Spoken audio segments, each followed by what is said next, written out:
Top available free agents. Aaron Rodgers, let's forget about him. We're going to talk about a few because he's going to end up with the Steelers or not play or just sit and wait for somebody to get injured. But I just think it's a matter of time before he signs with the Steelers. And at this point, wait until the schedule's set so they can't throw extra primetime games onto Pittsburgh. That's not some hot take. That's not some conspiracy theory. Chris, I don't know if we talked about that last week, didn't we? Yeah, about at this point, just wait for the schedule to come out. Look what they did to the Jets last year with all those early season short week jerked all over the place. Like, just wait. It's 10 days away. Wait. Yeah, no, I hear you there. And, I mean, I would think the NFL is planning to do the scheduling as if Aaron Rodgers will be the quarterback of the Pittsburgh Steelers. They're taking a risk. Get ready to see a lot of Mason Rudolph. It's also Pittsburgh, though. So I feel like they're like, okay, so what? If it's not Aaron Rodgers, it's still Pittsburgh. It's still a draw. People still turn it on. But, yeah, that would be disappointing. I'm not going to lie. If I have to watch the Steelers with Mason Rudolph this year, I will be a little disappointed. It's just it doesn't move the needle much for me there.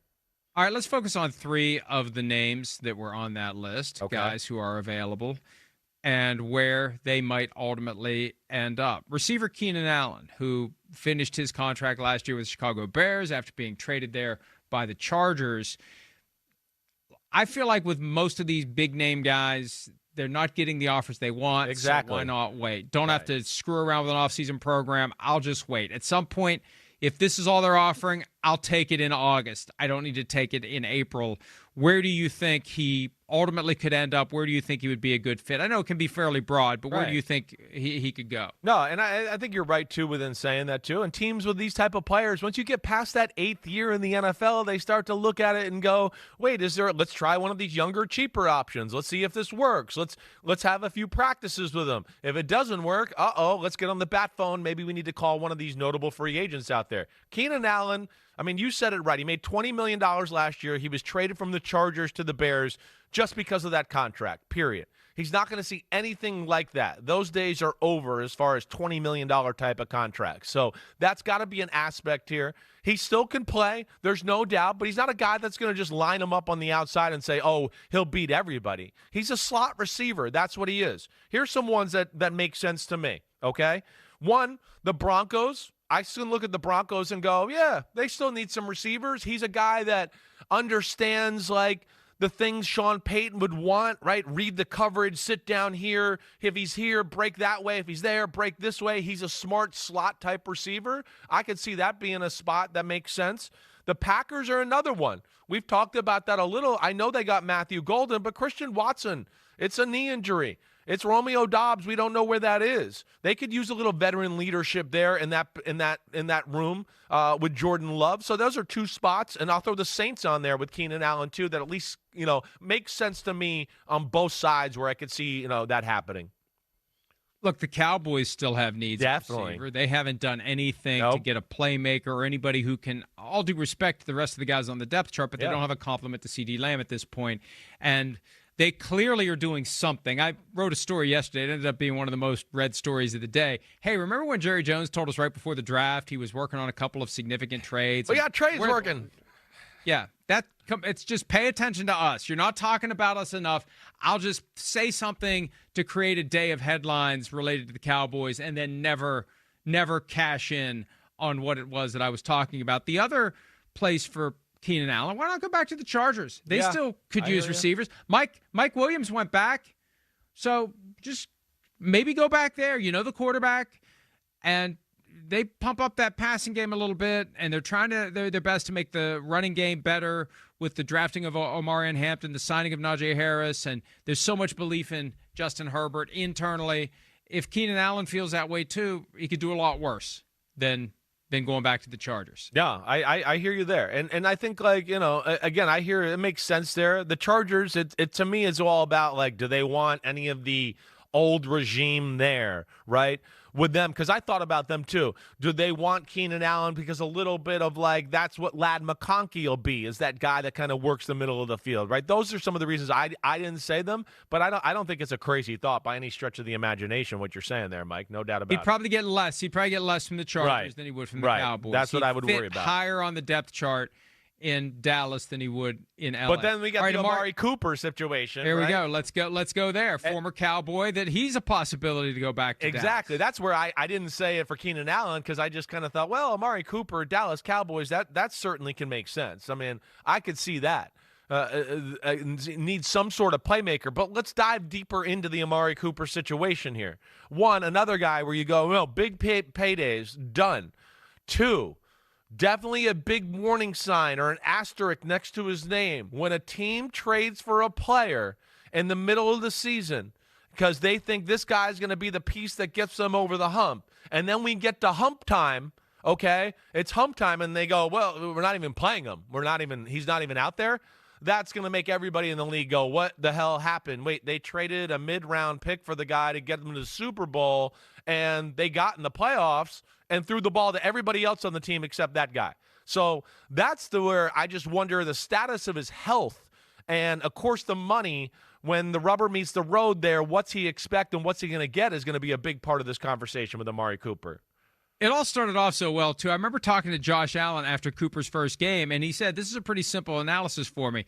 If there's one guy covering him, I'm throwing it to Amari Cooper. If he's doubled, somebody else is going to be wide open. This is perfect. And it didn't pan out that way over the long haul, even though we don't want Brandon Beane to call in and yell at us, even though they scored 30 or more points in however many straight games. Yeah. Cooper wasn't a big part of it, and they used a third-round pick. As I said last week, it wasn't the same as the third-rounder that was wasted by the Jets on Devontae Adams, because at least they did get to the playoffs.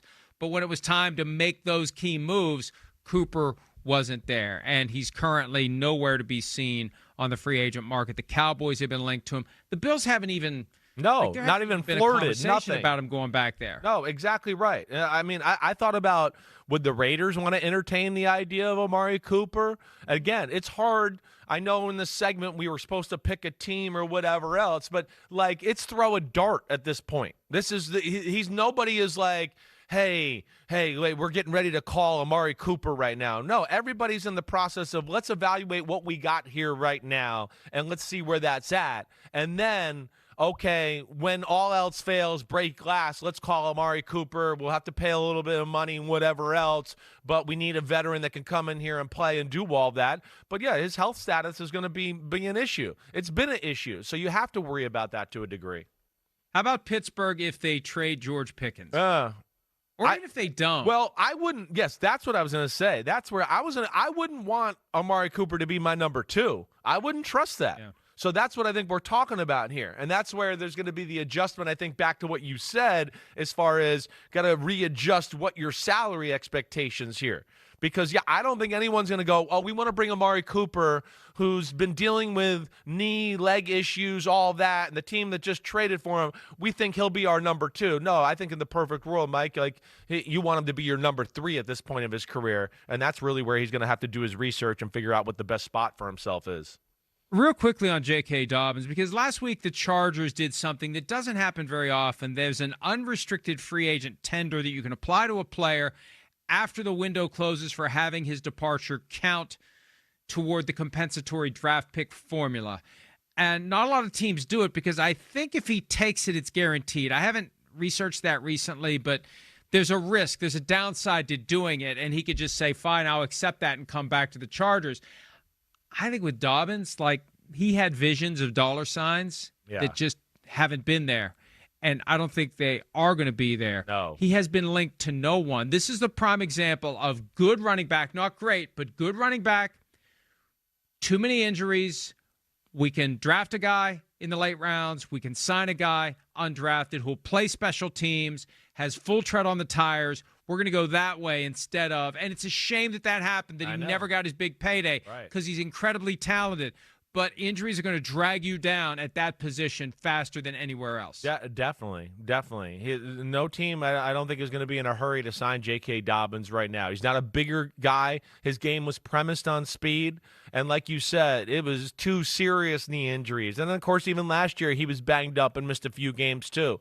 So this is another one where teams are going to go, they're going to evaluate, they're going to look at their team, and then if they don't like their running back situation, they go, wait, we need to get another veteran running back in here that understands protections and we can trust to carry the ball and not fumble or do whatever. That's where J.K. Dobbins comes in. But, like, I mean, yeah, I hate saying it too, but I think it's low level. If Najee Harris made $4 million from the Chargers, like, what's J.K. Dobbins going to make?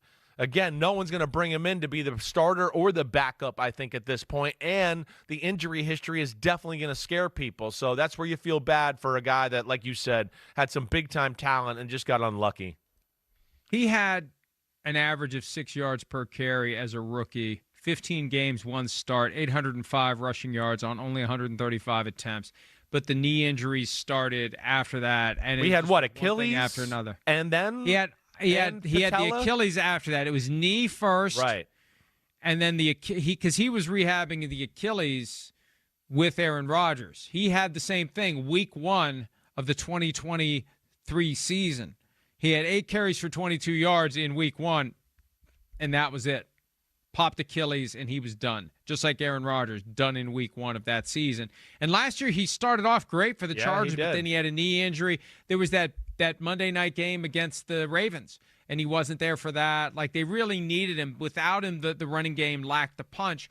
But if you can't, that's the problem. No one's going to pin their hopes to J.K. Dobbins as their running back wire to wire because he hasn't been able to go wire to wire. No. It's a shame. No, it's you're unfortunate, right. But that's just the way it is. Yeah, you're right. It's just going to, hopefully he can find a spot where a team's a little underwhelmed by their running back room, and maybe there's a guy that's just not what they thought or whatever else. Maybe the Dallas Cowboys look at their running back room. They're another team. We know they need that too. They just go, wait, we don't have a guy that can make a big play or do anything explosive here. Maybe he comes into favor with them. But, yeah, this is, I think, like a sit and wait early training camp almost type of signing. I feel like what we're going to see with J.K. Dobbins. I don't think it's going to happen anytime soon.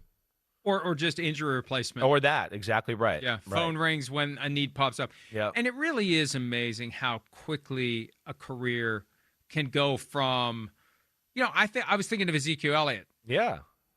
Like, he was the man not that long. Grand scheme of life, it's over like that. That's why the 5th-year option and the franchise tag suck. They suck. Yeah. That's why that is horrible. You're saying it right. It's right back to that conversation. Yeah, I had this great career. All that, it doesn't last that long, and then here we are. I didn't get a chance to capitalize totally because there's these tools put in place by the owners that don't allow me to long-term, solidify my life as far as in the bank account or anything like that to make substantial money. And that's what it is sad. And then we know that the sport is brutal, and I can sit here and speak from experience. But Zeke did well because he took a stand in 2019. He got his contract, and it was structured in a way that they were stuck with him well after the point that he was the early career Zeke.